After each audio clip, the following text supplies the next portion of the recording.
ಪರಿಸ್ಥಿತಿಗಳು, ಕಾಲಗಳು ಬದಲಾಗುತ್ತಿರುತ್ತವೆ. ಯಾರನ್ನು ಅಪಮಾನ ಮಾಡಬೇಡಿ.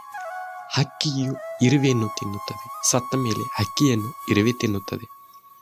ಒಂದು ಮರದಿಂದ ಸಾವಿರಾರು ಬೆಂಕಿ ಕಡ್ಡಿಗಳನ್ನು ತಯಾರಿಸಬಹುದು. ಒಂದು ಬೆಂಕಿ ಕಡ್ಡಿಯಿಂದ ಸಾವಿರಾರು ಮರಗಳನ್ನು ಸುಟ್ಟು ಭಸ್ಮ ಮಾಡಬಹುದು.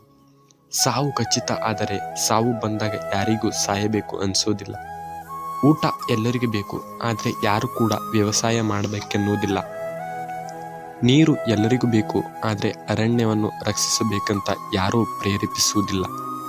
ಪಾಲು ಎಲ್ಲರಿಗೂ ಬೇಕು, ಆದರೆ ಪಾಲಿಸಬೇಕು ಅನ್ನೋ ಛಲ ಯಾರಿಗೂ ಇರೋದಿಲ್ಲ. ನೆರಳು ಎಲ್ಲರಿಗೂ ಬೇಕು, ಆದರೆ ಮರವನ್ನು ರಕ್ಷಿಸಬೇಕು ಎನ್ನುವ ಹಂಬಲ ಯಾರಿಗೂ ಇಲ್ಲ. ಮನುಷ್ಯ ಚಪ್ಪಲಿಯನ್ನು ನಾನು ಮೆಟ್ಟಿ ನಿಂತಿದ್ದೇನೆ ಎಂದು ಭಾವಿಸಿದರೆ, ಚಪ್ಪಲಿ ನಾನು ಇವನನ್ನೇ ಹೊತ್ತು ನಿಂತಿದ್ದೇನೆ ಎಂದು ಬೀಗುತ್ತದೆ. ಜೀವನ ಅಂದರೆ ಹೀಗೆ, ಎಲ್ಲವೂ ನಾವು ಸ್ವೀಕರಿಸಿದಂತೆ. ಹರಿದ ಚಪ್ಪಲಿಗಾದರೂ ಸ್ಥಳವಿರುತ್ತದೆ ಮನೆಯ ಒಳಗೆ, ಆದರೆ ಮನುಷ್ಯ ಸತ್ತರೆ ಸ್ಥಳವಿಲ್ಲ ಮನೆಯ ಒಳಗೆ, ಇರಿಸುವರು ಮನೆಯ ಹೊರಗೆ.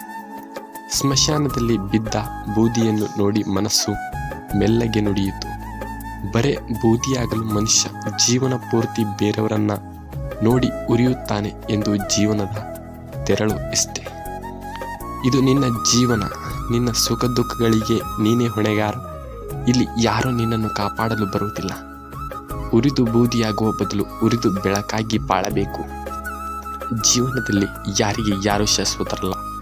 ಇವತ್ತು ಬಂದವರು ನಾಳೆ ಹೋಗ್ತಾರೆ, ನಾಳೆ ಬರುವರು ಹೊಸಬರು, ನಾಡಿದ್ದು ಮರೆತು ಹೋಗ್ತಾರೆ. ಇನ್ನು ಗಟ್ಟಿಯಾಗಿ ಹೇಳಬೇಕೆಂದರೆ ಅದೆಷ್ಟೋ ಸಲ ನಮ್ಮ ನೆರಳು ನಮ್ಮ ಜೊತೆ ಇರುವುದಿಲ್ಲ. ಆದ್ದರಿಂದ ಇವತ್ತು ಜೊತೆಗಿರುವರು ನಾಳೆ ಕಷ್ಟ ಸುಖಗಳಿಗೆ ಭಾಗಿಯಾಗುವರು ಎಂಬ ಭ್ರಮೆ ಬೇಡ. ಜೊತೆಯಾಗಿ ಇರುವಷ್ಟು ದಿನ, ಗಂಟೆ, ನಿಮಿಷ, ಕ್ಷಣ ಖುಷಿಯಾಗಿರೋಣ.